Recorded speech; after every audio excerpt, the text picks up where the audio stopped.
I am still shaking as I write this. Yesterday morning started like any other Sunday. My boyfriend Robbie, 25M, left for his morning shift at the auto shop where he works as a mechanic, and I, 25F, planned to spend my day off doing some Christmas preparation. Robbie and I have been together for 3 years and living together for the past year in a small but cozy apartment near downtown. I should probably provide some background about us. I met Robbie through my younger sister Sydney, 23F, at a friend's party. Sydney and Robbie went to the same high school and had stayed friends over the years.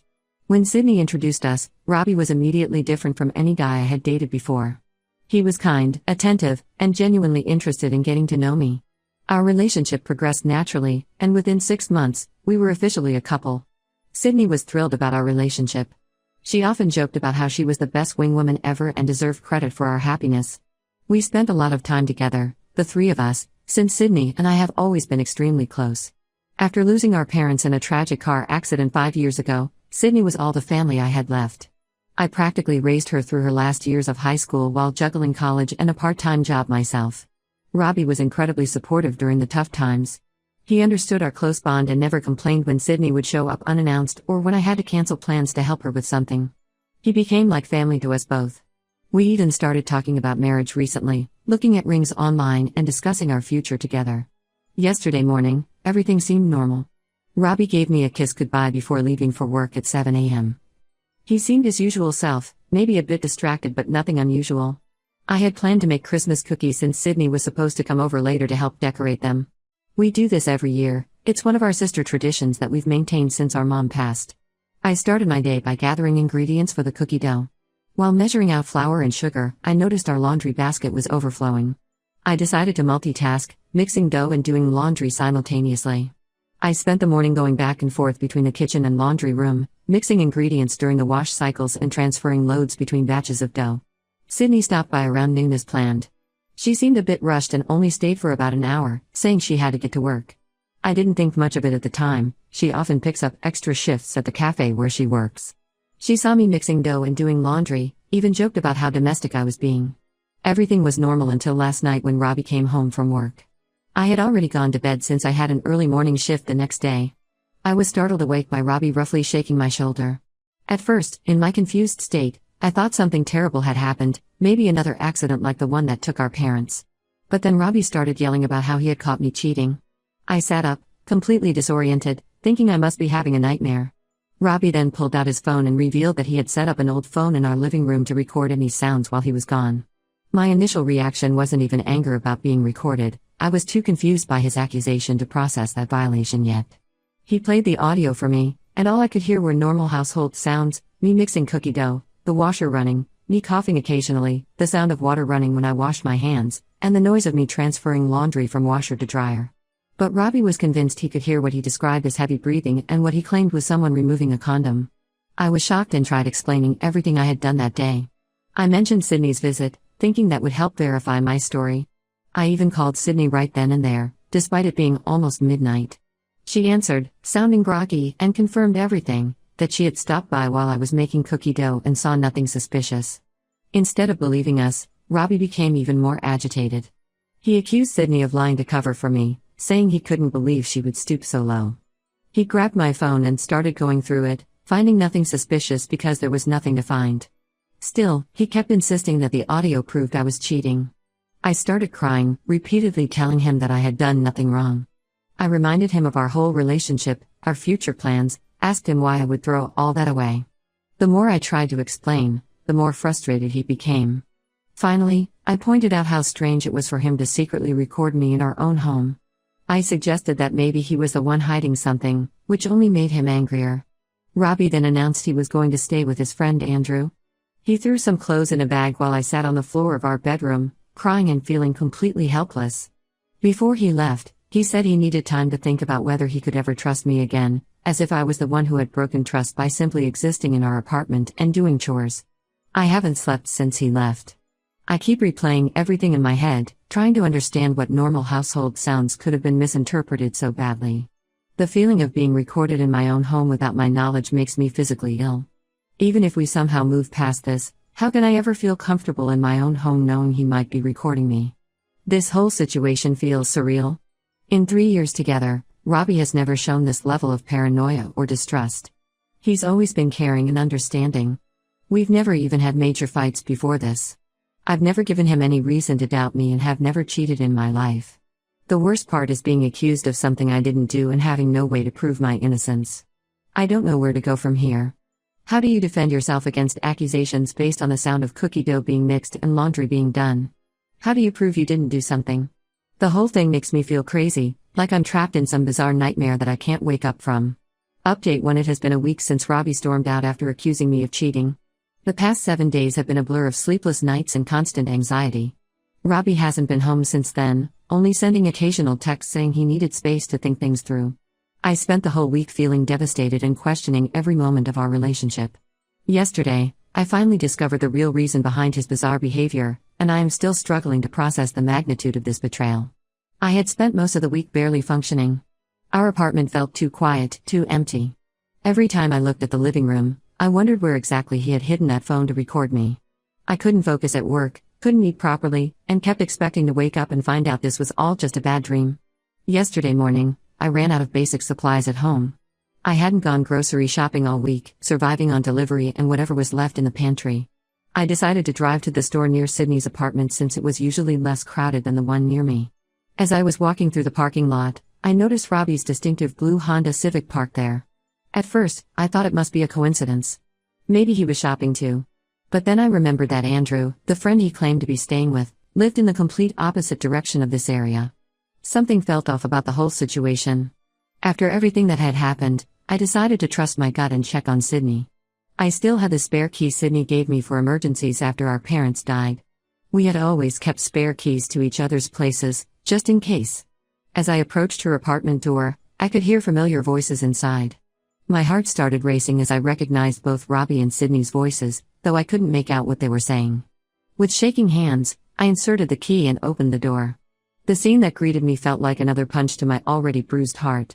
Robbie and Sydney were on her couch, clearly caught in an intimate moment. They jumped apart when they saw me, but it was too late. Everything suddenly made horrible, painful sense. Sydney started crying immediately, mascara running down her face as she kept saying she could explain everything. Robbie just sat there looking guilty, his shirt wrinkled and his hair messy. Through her tears, Sydney admitted they had been seeing each other behind my back for the past 6 months.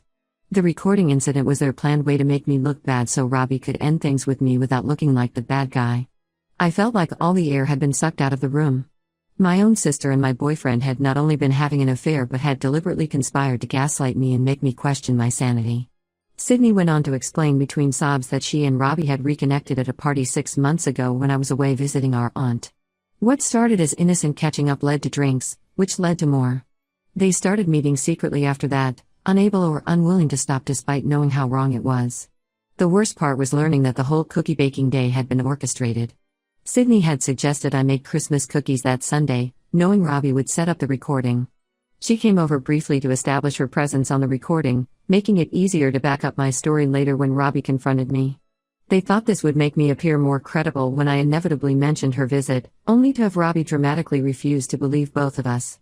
Robbie finally spoke up, his voice quiet as he admitted everything.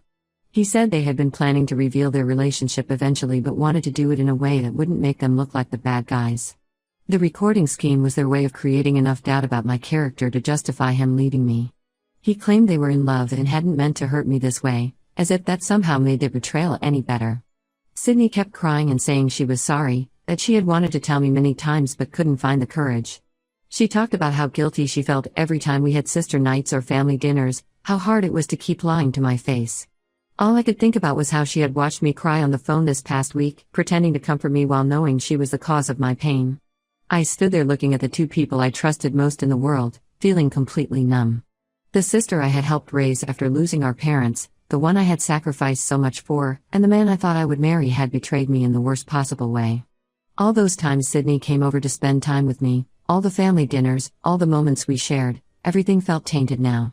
Without saying another word, I turned around and walked out. Both of them called after me but I didn't stop. I got in my car and drove home in a daze, barely registering the drive. Their calls and messages started flooding in but I couldn't bear to read them. The weight of their betrayal was crushing me. 6 months. For 6 months they had been sneaking around behind my back, probably laughing at how oblivious I was. All those times Robbie worked late or Sydney was too busy to meet, everything made sense now. They had taken my trust and used it against me, deliberately trying to make me doubt myself with that recording stunt. I spent the night alternating between crying and feeling angry. The two people who were supposed to love and protect me had conspired to not just betray me, but to deliberately make me question my own sanity. I don't know how to move forward from this level of betrayal. Update 2: After finding out about their betrayal, I spent the next few days in a fog of grief and anger. I called in sick to work for a week, barely eating or sleeping. Their messages kept coming from different numbers and email addresses, but I deleted them all without reading. Yesterday, I finally snapped out of it and decided to take action. I texted Robbie telling him he had 2 hours to come get his stuff from our apartment or I would throw it all out.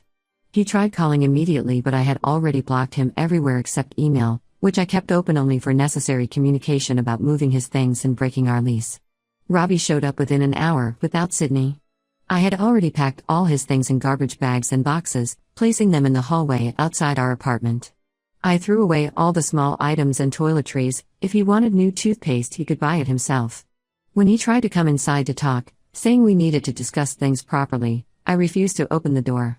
Through the door, he kept saying he wanted to explain everything and that he still cared about me. I stayed inside and watched through the security camera as he loaded his things into his car. His friend Andrew came to help him carry the bigger items. I heard Andrew asking him what had happened, and Robbie just said I had overreacted about something. The audacity of that lie made my blood boil. I wanted to open the door and tell Andrew exactly what kind of person his friend was, but I stayed quiet. It wasn't worth the energy.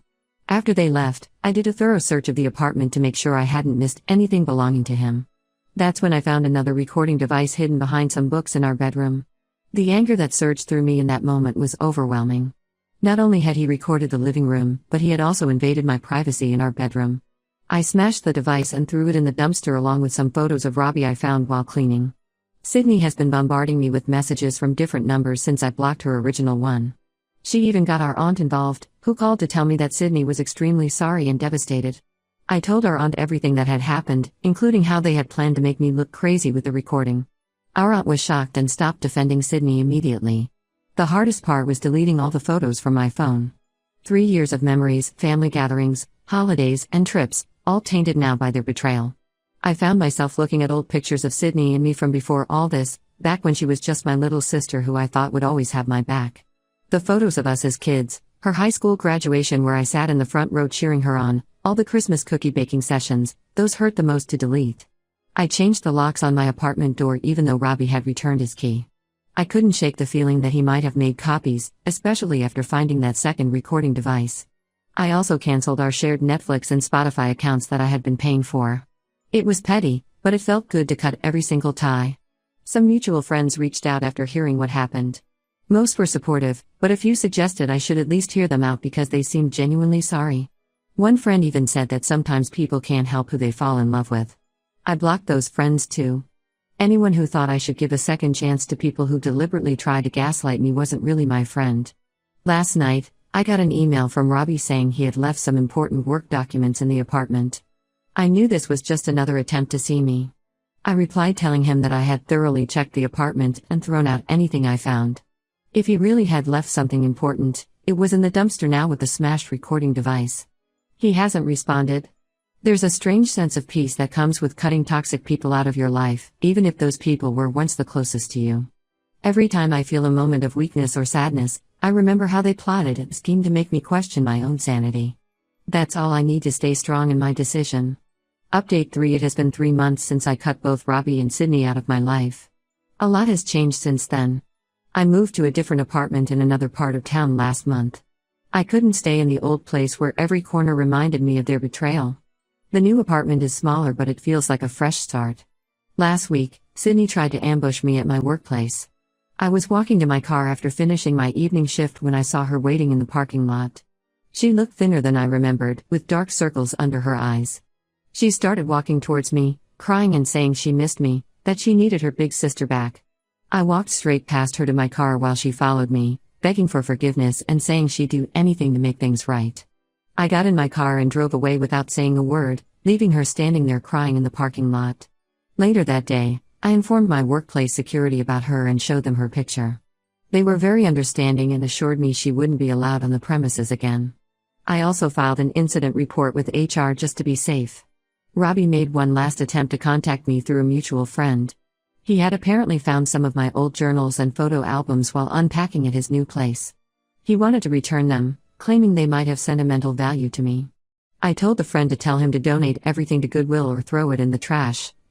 I wanted nothing that would remind me of him or what they did to me. Our aunt called recently to tell me that Sydney and Robbie had moved in together. Apparently, they wanted me to know they were serious about their relationship and hoped I would understand someday.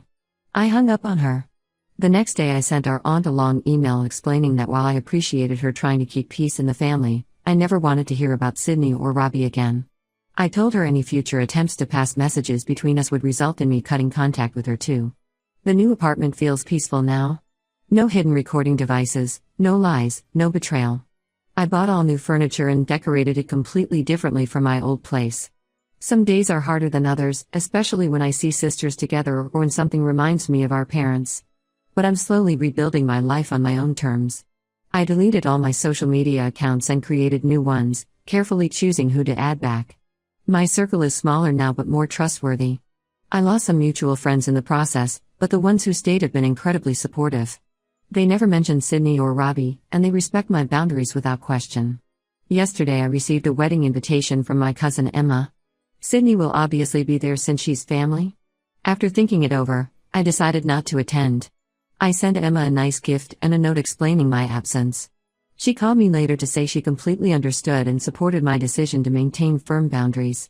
She even offered to send me pictures from the parts of the wedding where Sydney wouldn't be present. During these 3 months, I've learned that having no sister is better than having one who could betray you so deeply. The same goes for relationships. Being single is far better than being with someone who could conspire with your own sister to make you question your sanity. Sometimes the family you're born with isn't the family you need to keep in your life. I know now that I deserve better than both of them. The pain isn't gone, but it's different now. Less sharp, more like a dull ache that I've learned to live with. I'm focusing on building a new life, one that doesn't include people who could hurt me so deliberately and deeply.